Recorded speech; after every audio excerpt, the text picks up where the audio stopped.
Bom dia, meus amados alunos. Vamos dar início à nossa terceira aula. Então, gostaríamos que você já estivesse se organizar, porque vamos dar início à transmissão ao nosso estudo de como estudar a Bíblia sozinho. Obrigada, Yara, pelo cenário. Eu espero que todos tenham passado uma boa semana. Eu fiquei muito feliz com as reações, com as interações. Nem todas as pessoas mandaram os seus trabalhos para casa, como eu vou carinhosamente chamar de TPC, trabalho para casa. Mas aqueles que vieram me deram uma alegria enorme. Eu fiquei muito feliz. Então, eu não sei se os exemplos que eu escolhi, o exercício foi muito fácil, mas todos aqueles que fizeram muito bem. Estou muito grata, já estamos recebendo pessoas aqui lá de São Paulo. Yara, bem-vinda, querida. Que Deus abençoe a todos daqui, de Portugal, Florianópolis, São Paulo, Rio. Todos são muito bem-vindos nessa classe. Sem muitas delongas, nós vamos orar e pedir a Deus que Ele nos abençoe, porque nós vamos cada dia dando informações novas e aproveitando as anteriores.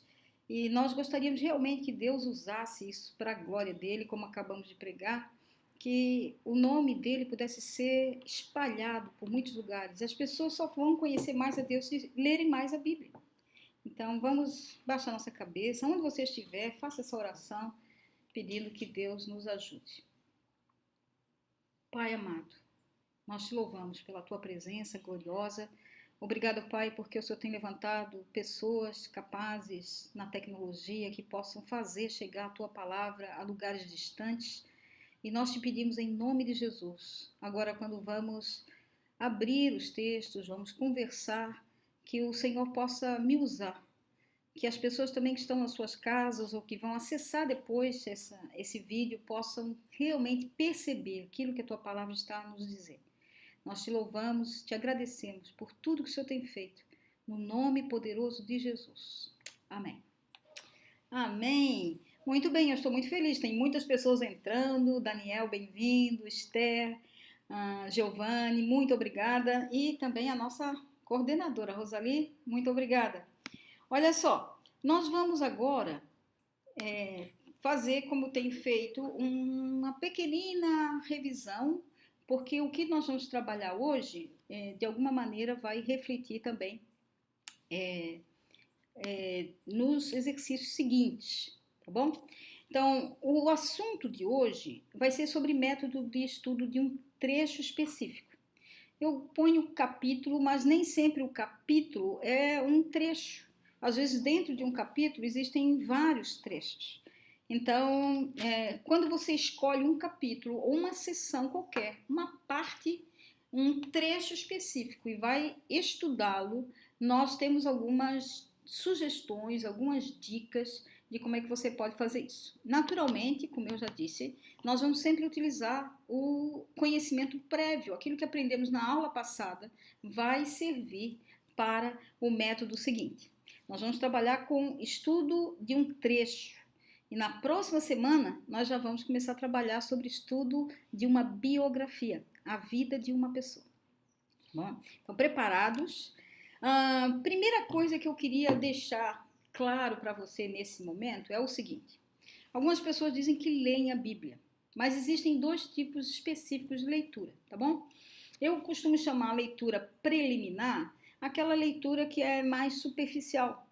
Normalmente, às vezes, é até feita silenciosamente. Você abre o texto e lê.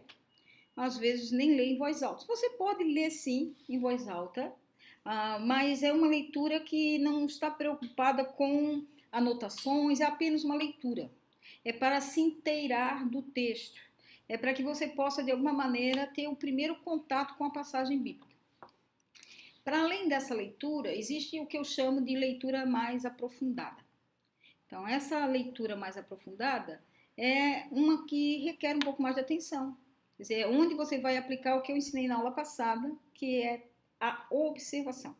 Então, aí sim, você começa a fazer com sua caneta na mão, com seu bloco ou com seu caderno, onde você vai começar a fazer as anotações daquilo que você leu. Então, uma leitura preliminar para ter um contato com o texto, mas depois você entra numa leitura mais aprofundada, ok? Então, isso é fundamental quando você vai estudar uma passagem. Uma outra questão, então, naturalmente, que eu quero revisar do que já falamos, é que para estudar uma passagem, nós vamos usar o método analítico. Lembra que nós falamos do método sintético, que é ele que dá uma visão de avião, uma visão de cima. Nós vimos o método temático, que vai estudar um tema dentro da Bíblia inteira, ou vários livros, ou dentro de um livro, mas é um tema, um assunto específico. E também nós falamos sobre o método analítico, tá certo? Esse método analítico, se você lembra, é aquele que eu mencionei, o uso da lupa. É quando você olha o texto com detalhes, né? Naturalmente, esse método que vamos usar, analítico, hoje vai também usar como base o que eu já tinha mencionado, que é o método indutivo. Ainda lembram que é método indutivo? Nós temos várias pessoas que estão a participar aí do chat. Alguém ainda recorda o que é método indutivo? Quem quer tentar? Método indutivo é aquele que está baseado em 3 pontos. Quais são? Tenta recordar, puxa pela sua memória. Método indutivo é aquele que usa 3 passos. O primeiro, observar. Segundo, interpretar. E o terceiro é aplicar. Isso você vai usar em todos os métodos, praticamente, tá bom? Por isso que estou retornando aqui. Eu fiz um trabalho para casa, recebi até ontem à noite 25, 26 pessoas me mandaram, o que eu fiquei bem contente, mas eu sei que as pessoas que estão a acessar é um número bem maior, então eu queria desafiar as pessoas que não tiveram tempo, oportunidade de fazer essa semana, não é? Pudessem tentar fazer o exercício que eu vou propor para a semana que estamos a começar amanhã. Porque isso é importante. Como eu disse, à medida que você pratica, é que você realmente vai aprender. E uma das coisas que eu observei ao dar o feedback aos exercícios que vieram, é que algumas pessoas, quando tentaram fazer a sua observação, muitas vezes não liam o texto com atenção. É como eu disse, ficavam na primeira leitura superficial. Você tem que ler e depois ler novamente com uma leitura com mais atenção, com mais precisão. Por que isso? No texto, quando eu perguntava, né, quem aparece no texto, eu recebi algumas respostas como Jesus. E eu mandava de volta, né? Jesus estava sozinho? Não tem mais ninguém nessa cena? E as pessoas respondiam, sim, tinha mais alguém. Então iam cavando o texto e tentando perceber quem são as pessoas que estão ali. Então, observar é o primeiro ponto, tá bom? Você tem necessariamente que prestar bem atenção para poder interpretar corretamente e, por último, aplicar da maneira conveniente, ok? Então, isso é uma revisão do que eu já disse. Lembram vocês aqui, observação, primeiro passo, tem 4 perguntinhas. Quem, onde, quando e o que. Quem são as pessoas que aparecem no texto, onde eles estão, quando, tem a ver com a circunstância, nem sempre vai aparecer o dia. Às vezes vai aparecer o dia da semana, às vezes vai aparecer o horário, se é de manhã, se é à tarde, se é à noite, mas algumas vezes vai aparecer o quando, logo depois de, né? Ou assim que fizeram isto. Então, o quando tem a ver com as circunstâncias. A pergunta o que na verdade, o que aconteceu? E aqui também foi interessante nos TPCs, nos trabalhos para casa. Algumas pessoas foram extremamente objetivas. O que aconteceu? Jesus curou. Ponto. Objetivos demais, né? Mas algumas pessoas também quase escreveram um tratado, né? Fizeram um resumo tão longo que o resumo ficou mais longo do que os versículos. Todo resumo tem que ser naturalmente menor do que o texto original, ok? Mas procure ler o seu resumo. O que aconteceu? Feche a Bíblia, depois que você leu, e tente dizer para você mesmo o que aconteceu. Eu gosto de brincar, dizer que é aquela hora de brincar de contar histórias, quando nós éramos crianças, e que você dizia assim, era uma vez. Né? Então, era uma vez, Jesus foi à casa de um fariseu e aconteceu isto ou aquilo outro. Era uma vez, Jesus estava no Getsemane e passou-se isto ou aquilo. Então, faça um pequeno resumo com as suas palavras. Se você não consegue resumir um texto com as suas palavras, é porque você ainda não percebeu. Primeiro passo é observar, tá bom? Depois, naturalmente, vem a interpretação, que é uma amostra de que você de fato entendeu. Se você lê um texto e consegue dizer com suas palavras o que eu entendi disso, o que isso significa, é porque você já está a começar a interpretar. E o ponto máximo do estudo bíblico é a aplicação. Que lições você pode tirar desse texto? Como é que você pode praticar aquilo que você leu, ok? Então, isso aqui é o resumo. Como eu disse sempre, vou dar um passo atrás e um passo à frente, para que você relembre o que foi dito. Porque vamos aplicar tudo isso no método que vamos estudar. O exemplo de Marcos, capítulo 6, de 1 a 6, olha o texto, eu fiz de propósito a marcação com cores, para que você possa então observar o que está aí. Eu diria isso, algumas pessoas gostam de marcar suas bíblias, né? Não saia pintando tudo de qualquer maneira, tá? Eu marquei aqui com cores simplesmente para lhe ajudar a perceber. Quando você está a ler um texto, é bom anotar mesmo, item por item, pessoas, e começa a marcar todas as pessoas que aparecem no texto. Tendo Jesus partido dali, foi para a sua terra, e os seus discípulos o acompanharam. Então, Jesus está com os discípulos. Chegando no sábado, passou a ensinar, tudo que você for lendo, você vai anotando então, dentro daquelas perguntas. Quem são as pessoas? Jesus, os discípulos e tinham pessoas do povo ali, que estavam seguindo. O local, diz aqui na sua terra. Então, no contexto, você vê que a terra de Jesus era Nazaré. Mas já disse também, a cidade é grande, então você sempre tem que pensar onde naquela cidade. Se o texto fala da cidade e fala do local específico, se é na casa de alguém, se é na sinagoga, se é em qualquer lugar, você deve colocar o sítio, como falamos em Portugal e em Moçambique, né? O sítio, o lugar onde o evento está acontecendo. Aqui era no dia de sábado e o que aconteceu, você faz um resumo. Então, minha sugestão é, quando veja o texto, você vai marcando mesmo, pessoa por pessoa, e vai transferindo para o seu papel. Digo isso porque, volto a dizer, no exercício, ficou claro que algumas pessoas não seguiam o texto. Quem são as pessoas? Começa a ler e marca, Jesus, acompanhado dos seus discípulos. Né? Tinham mais pessoas ali, então você vai apontando todas as pessoas que aparecem, tá bom? Senão você pode deixar alguém de fora. Eu sugeri também que vocês fizessem naturalmente um quadro, mas isso é claro, depende de cada um. Eu sou uma pessoa muito sistemática, então eu gosto de quadros. Quando você faz colunas, você visualiza melhor. Quem são as pessoas que aparecem no texto? Jesus, os discípulos e as pessoas do povo. Quando foi? Foi no sábado. Na cidade de Nazaré, na sinagoga. Né? E o que aconteceu? E aqui eu fiz um pequeno meu resumo. É o meu, não existe certo e errado, tá bom? Você vai fazer o seu resumo com as suas palavras. Jesus e seus discípulos foram a Nazaré e na sinagoga, quando Jesus ensinava, o povo se admirava da sua sabedoria, né, por conhecer a sua família. Mas também o povo desprezava Jesus. Então Jesus disse que nenhum profeta tem honra na sua própria terra. Ele não fez ali nenhum sinal por causa da incredulidade. Então aqui tem o pequeno resumo com as minhas palavras, tá? Não é copiar o texto, é dizer o texto conforme você percebeu.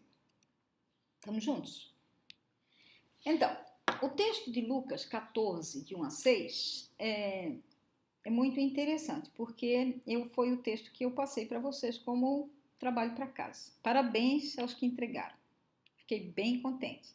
Muitos mandaram para o meu e-mail e outros mandaram para o meu WhatsApp particular, que é muito bom. Eu tentei dar um feedback para todos. Então, quando você mandar, por favor, tá bom?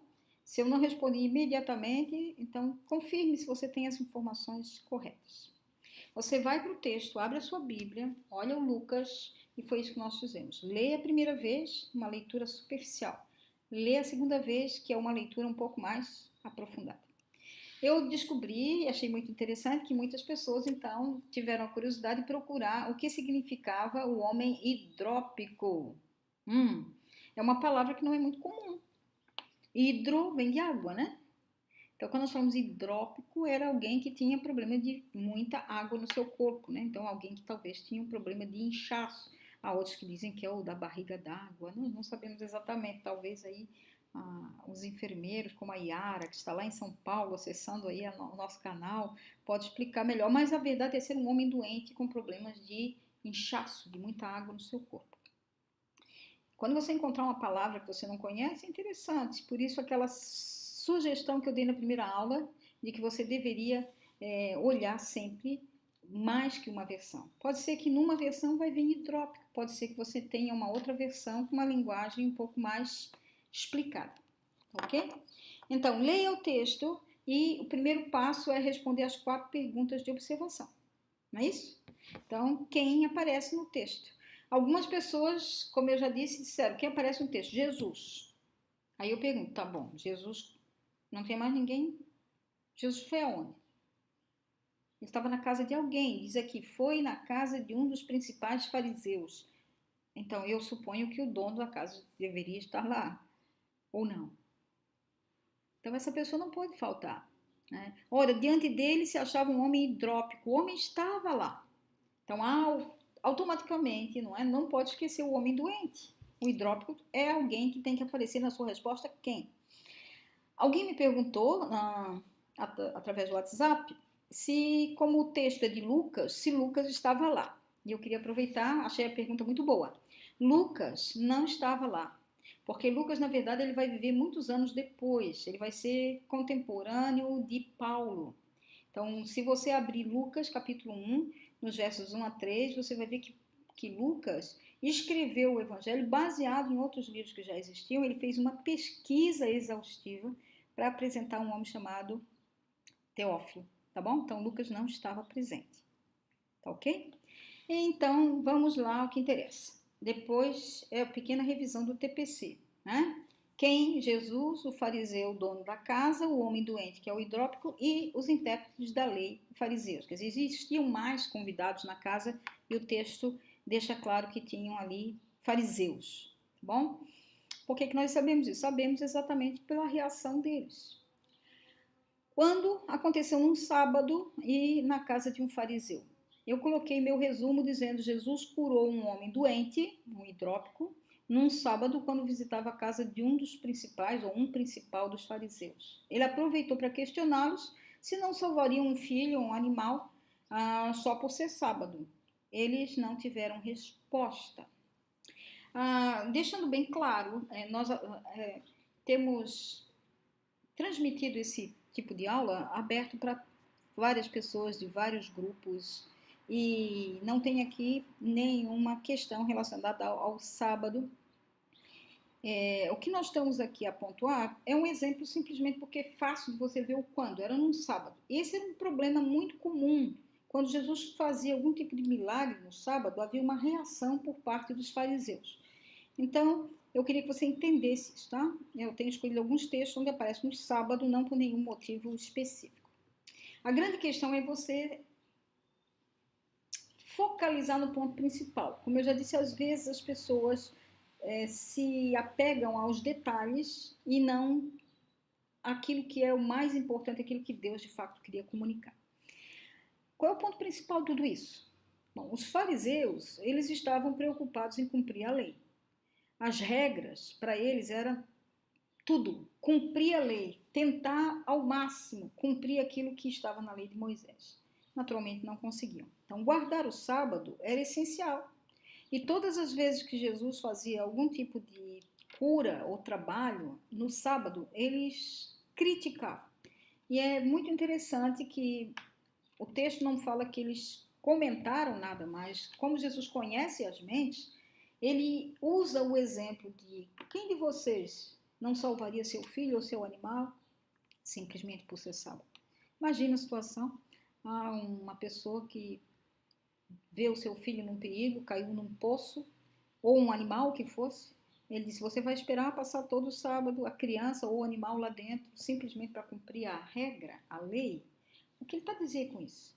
É o que ele já diz em Marcos 2, o verso 27 e 28. Mais uma vez, esse assunto surge. Lá Jesus é criticado novamente por causa da questão do sábado. E nesse texto de Marcos 2, ele diz claramente, o sábado foi feito por causa do homem, e não o homem por causa do sábado. Trocando em miúdos, ele está dizendo, olha, mais importante é o homem e não o sábado. Mais importante é a pessoa, é o amor e não a regra. Então, quando uma pessoa é chamada fariseu, a ideia é de um legalista, alguém que está querer cumprir a lei ao pé da letra, está preocupado com as regras, com isso pode, isso não pode, e deixa o mais importante de fora, que é o amor. O amor de Jesus por aquele homem fez com que ele manifestasse o seu poder, a sua cura. Então, isso liga muito bem aqueles que estudaram conosco o Tiago, capítulo 1, já mencionei isso também na primeira aula. A verdadeira religião, ele diz, é aquela de visitar os órfãos, as viúvas. O que ele está a dizer com isso não é que você tem que fundar uma ONG, não. Ele está a dizer que a verdadeira religião, a verdadeira fé em Jesus, ela realmente precisa se mostrar na prática. Os fariseus não estavam a perceber isso. Bom, então esse é o nosso resumo do nosso trabalho para casa. Eu acho que dá para perceber o ponto principal, né? Jesus olha o coração dos homens e vê que eles estão preocupados com a regra e ele está preocupado com a vida. Ok? Vamos para frente, então? Hoje é domingo, dia de galinha, né? Algumas pessoas sofrem muito quando vão cortar a galinha. E o motivo às vezes cortam a galinha no lugar errado. O que eu quero dizer com isso? Toda galinha tem as juntas, os animais em geral, não é? Tem juntas. Quando você tem uma faca, você corta no lugar certo, você não sofre. Mas quando você tenta cortar uma galinha fora da junta, você precisa do seu martelinho aí, como na imagem que você está vendo. Estudar uma passagem é preciso cortar o texto no lugar certo. O que eu estou a dizer com isso? Às vezes a pessoa lê um texto e não consegue percebê-lo porque ela cortou no lugar errado. Ela está a ler o texto sem perceber onde que o texto começa e onde que o texto termina. Ok? Então, primeira dica, cuidado que você tem que observar. Veja onde é que o texto começa e onde é que o texto termina. Tá? Corte. É um texto, volto a dizer, às vezes você quer pegar um capítulo inteiro, mas aquele capítulo tem 3, 4 histórias ou 3, 4 eventos que não precisa necessariamente ser o capítulo inteiro que você vai estudar. Leia aquela porção, por isso nós falamos de estudo de trecho, ok? Uma coisa muito interessante é que você observe quando existem palavras que são expressões de ligação. Você vai encontrar muito isso nas cartas de Paulo, por exemplo. Né? Você vai começar um texto, um verso, e ele diz assim, por isso, portanto, quer dizer, você não pode simplesmente começar esse texto ignorando os versículos que vêm anteriormente, tá bom? Se você quiser estudar aquele texto a partir daquele versículo que começa com um portanto ou com por isso, não esqueça de olhar o contexto. Tá? Contexto é o texto que está em volta, tá ok?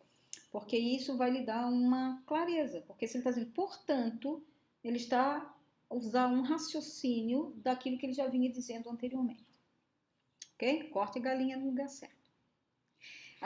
Olhar para o contexto é fundamental, você tem que perceber aquilo que se passa na cena. Quer dar um exemplo? Abra sua Bíblia, por favor, em Mateus 18. É só um exemplo de contexto e talvez possa clarificar o que eu estou a dizer aqui. Mateus, capítulo 18, o verso 23.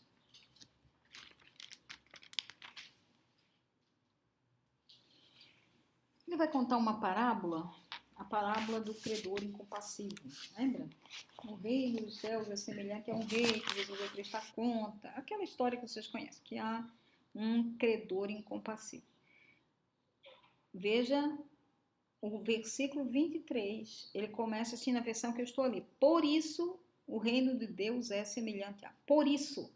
Se ele está dizendo por isso, você deveria considerar o que está sendo dito nos versos anteriores. Tá certo? Mesmo que você corte a sua galinha aí no 23, mas não deixa de olhar os versos anteriores. No verso 21 a 22, você encontra Pedro aproximando e perguntou: Senhor, até quantas vezes meu irmão pecará contra mim e eu o perdoe? Até 7 vezes.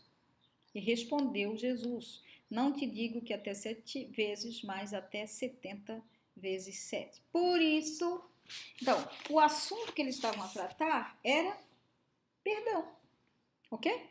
Então, a parábola que Jesus vai contar do credor incompassivo é uma parábola que liga com a preocupação que Pedro estava apresentando. Até quando eu tenho que perdoar?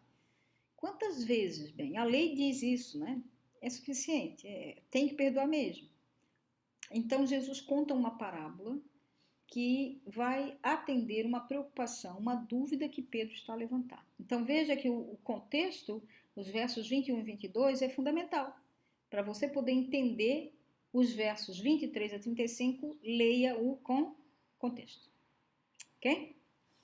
Outra coisa que é muito importante que você perceba é que as divisões de capítulos e versículos que nós encontramos nas nossas Bíblias hoje, na verdade, elas não fazem parte do texto original.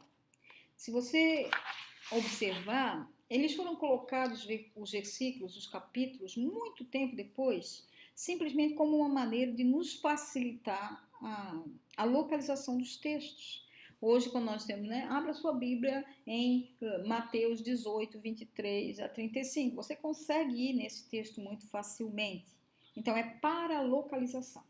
Por que eu estou a dizer isso? É porque, às vezes, nós estamos preocupados apenas de ler os capítulos e os versículos conforme essa divisão está aqui. Acabou o capítulo 12. Mas, às vezes, o primeiro versículo do capítulo 13 está ligado ao mesmo assunto. Tá bom? Então, não se preocupem muito com as divisões de capítulos e versículos. E também poderia acrescentar aqui os títulos que são colocados no início das passagens. Tá bom? Isso foi feito posteriormente. E você vai ver que as Bíblias têm divisões diferentes. Tá ok? Então, essas são dicas para observar um texto. Vamos na prática. Abra sua Bíblia, por favor, em Marcos capítulo 1. Marcos. Veja que eu estou escolhendo textos muito simples. Até eu fiquei a pensar, todos saíram tão bem no exercício. Será que eu escolhi um texto simples demais? Mas é que se você aprende nos textos simples, você pode aplicar os mesmos passos em textos mais complexos. Quando estamos a estudar aqui uma passagem narrativa, para ficar mais fácil você identificar o quem, onde, quando e o que. Tá bom? O texto, Marcos capítulo 1, 29. Olha lá, por favor. Marcos 1, 29. Muito simples e pequenino. É um pedacinho pequeno. Quando você corta a galinha, às vezes é aquele pedacinho da asa. Muito pequenino, mas é bem saboroso, né? Marcos 1, 29, 31. Diz assim a palavra. Saindo eles da sinagoga, foram com Tiago. Olha as pessoas que vão aparecer, ó. Saindo eles quem? Foram com Tiago, João, diretamente para a casa de quem? Simão e André. A sogra de Simão achava-se acamada com febre e logo lhe falaram a respeito dela. Então, aproximando-se, tomou pela mão e a febre a deixou, e passando ela a servi-los. Peguei um texto bem pequenino, simplesmente para que você reflita no que nós já fizemos na aula passada. É uma passagem, é um trecho. Você recortou esse trecho, pequeno. Responde, quem estava lá? Jesus, né, os discípulos, e especificamente nós não sabemos se estavam todos, mas o texto está a mencionar Tiago e João e André e Pedro. Observem que eu fiz de propósito, coloquei o nome de Pedro aqui porque é Simão Pedro, tá bom? Simão e Pedro é a mesma pessoa. Nós vamos falar sobre isso no método biográfico, o cuidado que temos que ter com pessoas que têm 2 nomes, ok? E a sogra, naturalmente, né? Então, essas são todas as pessoas que aparecem no texto. Onde se passa a cena? Na casa de Simão Pedro. Umas pessoas podiam dizer, né? Saindo eles da sinagoga, saíram da sinagoga e foram à casa. Mas o evento, a cena propriamente dita, acontece na casa de Simão Pedro. Quando foi? Nós sabemos que foi durante o dia, porque se você olha os versos seguintes, diz que no fim da tarde a multidão se aproximou. Então dá a entender que nesse período, quando ele sai da sinagoga e vai até essa casa de Simão Pedro, é onde acontece. Se no final da tarde continuam chegando mais doentes nos versos seguintes, observe o contexto, tá? Automaticamente isso é durante o dia. Pode ser no final da manhã, pode ser no início da tarde, mas nós sabemos que foi de dia, ok? Quando? Na altura da visita à casa de Simão Pedro. Como é que você resume isso? Eu fiz um pequenino resumo, porque veja, tem 4 linhas o texto. Eu não posso fazer um resumo de 10 linhas. Isso não é resumo, né? É um tratado. Então, o resumo sempre tem que ser menor do que o texto original. Eu coloquei um dia, Jesus entrou na casa de Pedro e encontrou a sogra com febres. E a curou e ela passou a servi-lo. Não omiti nada. Ah, eu poderia ser mais específica até mencionar. Um dia Jesus entrou na casa de Pedro com os seus discípulos. Tiago, João, André e Pedro. Até eu prefiro assim, quando você utiliza todas as informações do quem, onde, quando, talvez ficasse até melhor, tá ok? Mas o resumo é, Jesus entrou na casa de Pedro, encontrou a sogra com febre e a curou, tá ok? Diga isso com suas palavras. Conte aquilo que você entendeu. Então vamos lá. O que o texto diz sobre cada personagem? Para você tirar uma interpretação do texto, é muito bom você focar em cada pessoa. Você tentar, de alguma maneira, tirar conclusões baseadas naquilo que você leu. Já disse, não invente coisas, né? Você tem que tirar conclusões em cima do que leu. Ponha colunas, facilita. Jesus, a sogra e os discípulos, tá bom? São as pessoas que estão ali. Jesus, nós vimos, o texto fala de Jesus, eu anotei aqui alguns exemplos. Primeiro, o texto diz que Jesus teve misericórdia, né? Ele gostava de visitar pessoas, senão não teria aceito o convite. Ele tinha o poder sobre a enfermidade, porque curou aquela mulher doente. O que o texto fala da sogra? Nós só sabemos que ela estava doente e que a doença era febre. Né? É muito interessante isso, né? Porque eu já vi pessoas no contexto moçambicano, onde existem muitos problemas de saúde, é muito comum, eles usam essa expressão febre para tudo. Qualquer doença, fulano está com febre. Febre é sinônimo de doença. Né? Está doente, está com febre. Mas assim, nós não sabemos que doença que era, mas era febre. Não inventa, tá? Quando você está a pregar ou ensinar, dizer, ela estava com febre, ela estava com câncer. Não, o texto não está dizendo que ela estava com câncer, tá bom? Olha, ela estava com uma dor de cabeça muito intensa. Atenha-se ao que o texto está a dizer. O texto diz que quando ela foi curada, ela serviu Jesus, não é isso? Então, não inventamos isso, o texto está a dizer. E também isso mostra que ela teve gratidão. Sobre os discípulos não diz nada em especial. A única coisa que nós vemos é que Pedro mostrou-se hospitaleiro porque ele leva Jesus para sua casa. Ok?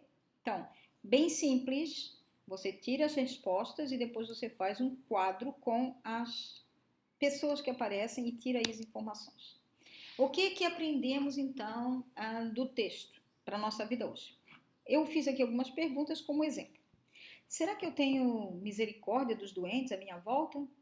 Tem visitado os enfermos? É uma coisa simples. Mas se nós somos imitadores de Jesus, se ele se preocupou em visitar o enfermo, a minha pergunta é, será que eu me preocupo com enfermos? Eu demonstro misericórdia? E nesse ponto os moçambicanos são nota 1000 em relação a nós, né, brasileiros ocidentais. Porque eles mostram muita misericórdia. Jamais um doente vai ficar sem visita. Tá? Será que eu tenho confiado que Jesus tem poder sobre todas as doenças? Uma doença simples, aparentemente, uma febre, talvez uma infecção, porque ela estava com febre, mas e se fosse algo mais grave? Né? Eu tenho tido fé, independente do tipo de doença. Tenho servido a Jesus com alegria e retribuição ao que ele tem feito por mim. No caso, estou pegando aqui especificamente a demonstração de gratidão da mulher. Ela, depois que foi curada, ela demonstrou gratidão. Será que eu também tenho sentido essa misericórdia e essa graça e esse poder na minha vida? E aí, em demonstração, isso tem demonstrado gratidão? O texto nos ensina sobre o poder de Jesus sobre toda e qualquer enfermidade, tá? Esse é o foco principal. Estamos claros? Então, esse é um estudo de passagem, onde você está a aplicar o método analítico, né, o método indutivo, fazendo as 4 perguntas, tá bom? De observação e, naturalmente, interpretando e aplicando o texto. Vamos para frente, então? Nosso tempo corre, né? Uma aula é doce, né? A aula é doce, então o tempo está a correr aqui. Eita! Olha lá. Alguns textos que você vai estudar, muitas vezes acontecem diálogos. E é muito importante que você observe para interpretar corretamente o diálogo que existe entre as pessoas. Algumas vezes até vai ter mais que um diálogo. Então, se você pegar um texto com um diálogo, você deve fazer a mesma coisa, seguir os passos anteriores, tá? Primeiro você observa, interpreta, lembra disso. Observa sempre, começa com as 4 perguntas, tá? Depois você põe em quadros e começa a tirar informações sobre essas pessoas. Mas eu diria assim, além de responder as perguntas de observação, fazer a coluna sobre cada uma das personagens, é muito importante também fazer um quadro de diálogos, tá ok? O que eu chamo de um quadro de diálogos? Eu quero dar um exemplo de um texto muito conhecido, né? Abra sua Bíblia, por favor, João capítulo 8, aquele texto da mulher adúltera. Lembra isso? Capítulo 8 de João, versos de 1 a 11, faz a mesma coisa, tá bom? Tenta pensar quem são as pessoas que aparecem lá, depois onde é que se passa, onde é que acontece essa cena, e aí vai. Olha lá, por favor, vamos ler comigo. Capítulo 8 de João, o verso de 1 a 11. Jesus, entretanto, foi para o Monte das Oliveiras e de madrugada voltou novamente para o templo. Eu fiz aqui como uma pegadinha, tá? Porque o texto começa aí, mas ainda não começou propriamente dito a cena. Ele está a se dirigir do Monte das Oliveiras, de madrugada, ele volta para o templo. E é lá no templo onde vai acontecer o que nós vamos ler agora. Mas eu deixei o texto completo, tá bom? Ele diz aqui, de madrugada, está dando uma ideia do tempo, quando todo o povo ia ter com ele e assentados ensinavam. Então, está no templo a ensinar. Os fariseus e escribas trouxeram à sua presença uma mulher surpreendida em adultério e, fazendo-a ficar de pé em meio de todos, disseram a Jesus, mestre, esta mulher foi apanhada em flagrante adultério. E na lei, Moisés mandou que tais mulheres sejam apedrejadas. Tu, porém, o que dizes?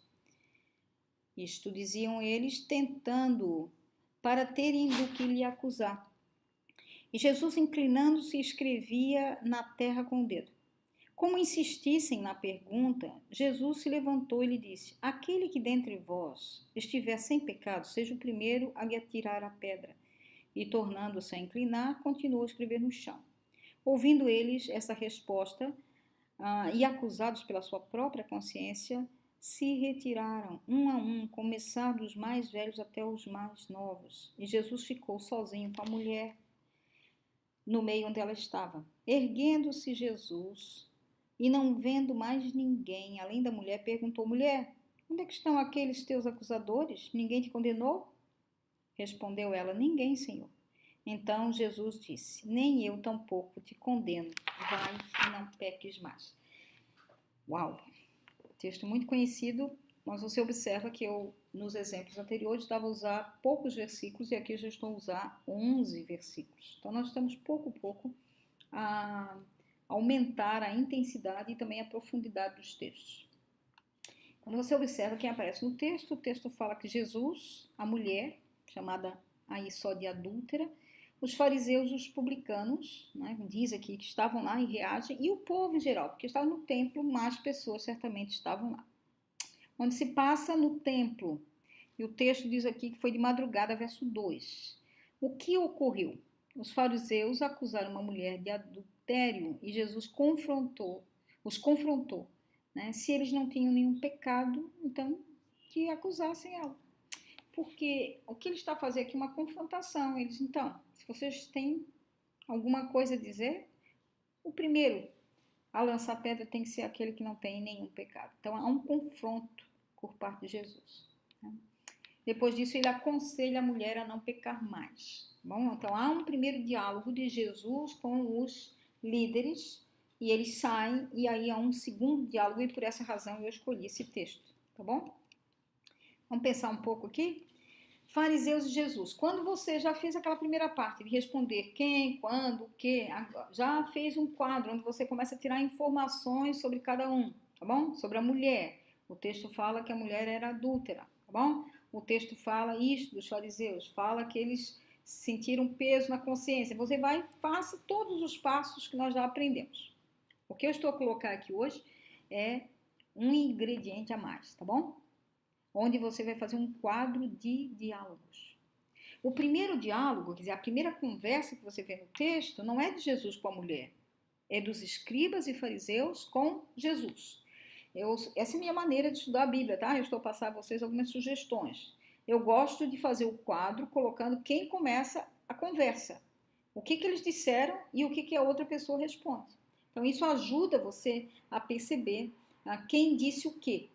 Então, olhe lá, por favor, com base no texto, os escribas e fariseus é que começam a conversa. Eles dizem, mestre, essa mulher foi apanhada em flagrante adultério. Aqui você escreve exatamente como está, tá bom? Não é dizer com suas palavras. Aqui você escreve porque cada palavra pode lhe ajudar a perceber o texto. Transcreve para o seu caderno. Mestre, essa mulher foi apanhada em flagrante adultério. Na lei, nos mandou Moisés que tais mulheres sejam apedrejadas. E tu, pois, que dizes? Observem que eles dizem isso e a Bíblia diz que a primeira resposta de Jesus foi o silêncio. Ele ignorou totalmente essa provocação. Se você olhar no texto, diz que eles fizeram isso com um propósito mesmo, de provocação mesmo. Está dito isso, eu não estou inventando, está escrito. Mas aqui estamos focar apenas nos diálogos, tá bom? Quando eles insistem com a mesma pergunta, quer dizer, repetem, e por isso não digitei aqui novamente, mas eles insistem na pergunta, a resposta de Jesus é: aquele dentre vós que tiver sem pecado, seja o primeiro que lhe atire a pedra. Então, essa é a resposta de Jesus frente àquilo que eles dizem. Ok? Então, esse é o primeiro diálogo. O texto diz que eles saem e não dizem mais nada. Aí entra um segundo diálogo. Agora, o segundo diálogo é Jesus e a mulher. Você vê que quem começa agora a conversa é Jesus, por isso coloquei Jesus na primeira coluna. Tá certo? Jesus disse: mulher, onde estão os teus acusadores? Ninguém te condenou? Ele lança uma pergunta e ela diz: ninguém, Senhor. E aí você põe na linha de baixo, tá bom? Mantenha a resposta sempre na mesma linha da pergunta ou do comentário. Jesus diz isso e a mulher responde: ninguém, Senhor. Então, Jesus diz então: nem eu tampouco te condeno, vai e não peques mais. Qual foi a resposta da mulher? O texto não diz, né? O texto não diz.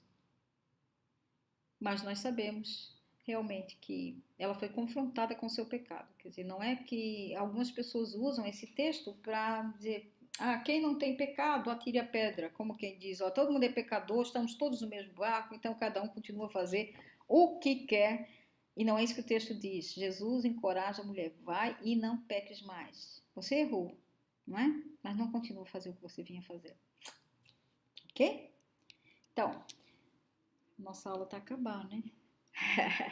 Mas eu queria realmente que você, com base nessa demonstração que eu dei, você tentasse fazer em casa um exercício muito simples. De novo, estou a escolher textos muito simples, mas que você, de alguma maneira, possa colocar em prática aquilo que nós estamos aprendendo. O texto que eu estou propondo dessa vez está no Lucas, capítulo... Lucas, capítulo 10. Verso 38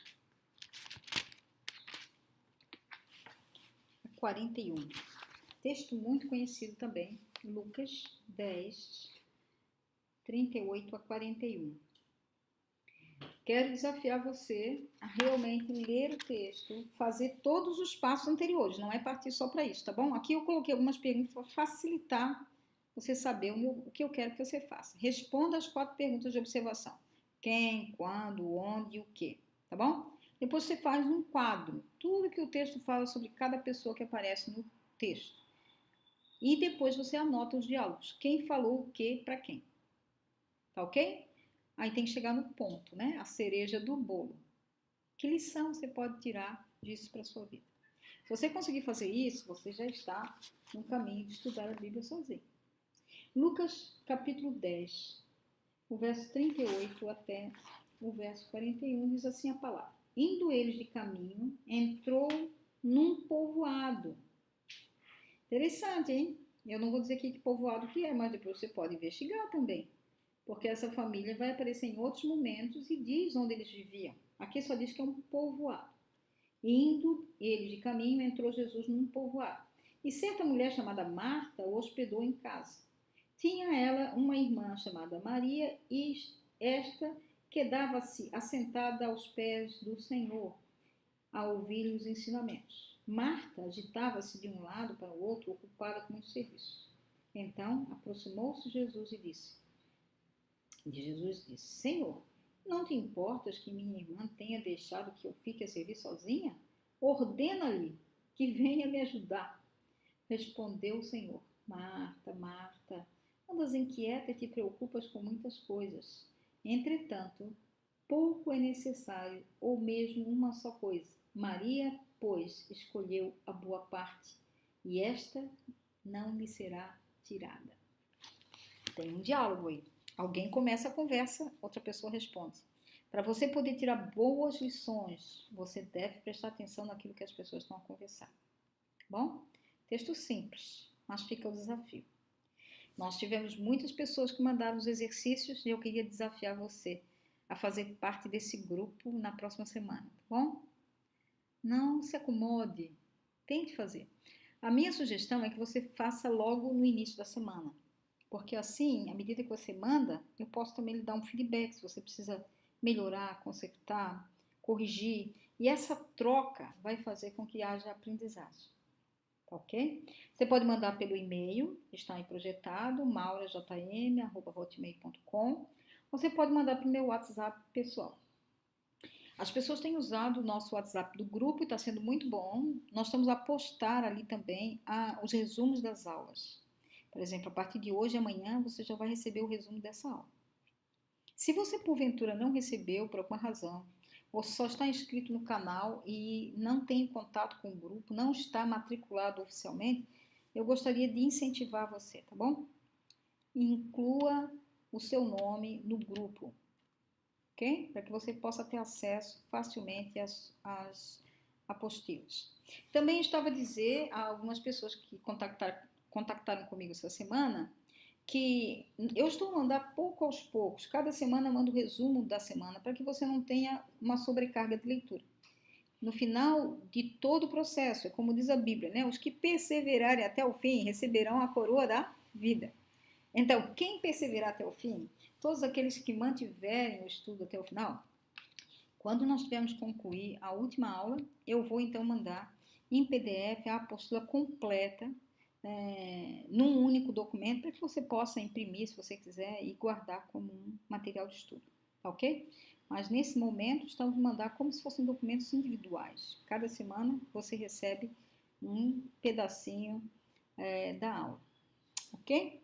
Então, pelo e-mail ou pelo WhatsApp, você precisa mandar. Leia o Lucas 10, 38 a 41 e você então pode naturalmente interagir comigo, ok? Então, minha pergunta é, o que acha? Tá rápido demais? Tá duro demais?